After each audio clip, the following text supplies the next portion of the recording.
regarding the Gorbals, universally you would say Pall shields, and you would say, right, Pall shields is fine. But actually, the Gorbals, again, was actually the third kind of district away from actually where we stayed. I didn't realise that until at least 20 years ago. I always thought we were all part of Glasgow, but we stayed in Oatlands.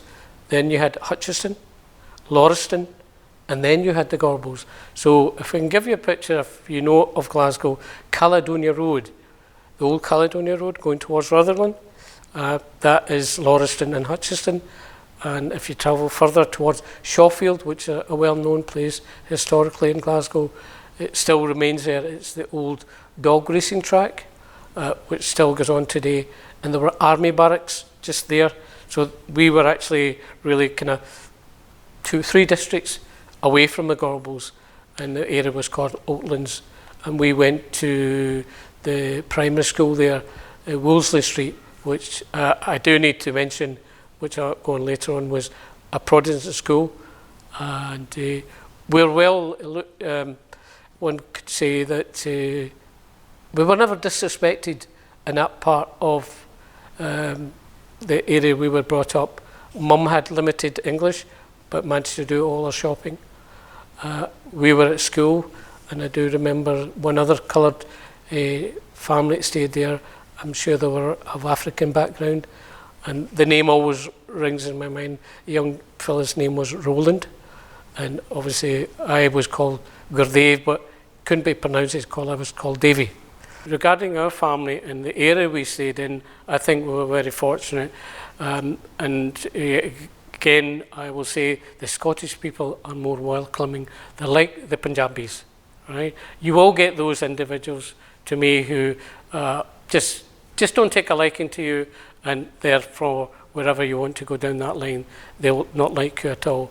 So the people we come across, my family come across, and my mum especially, were very, very caring and loving, especially with my mum. Many years later, we met with mum.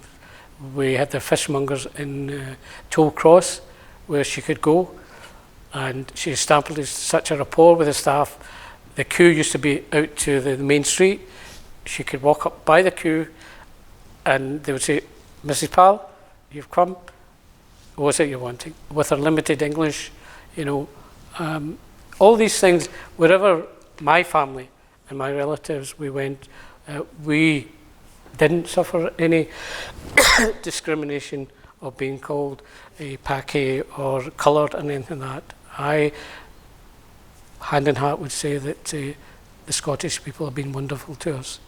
For myself, in my childhood, where we were in the area we stayed in, I at no time felt out of place. The children that we grew up were all one. We played in the streets.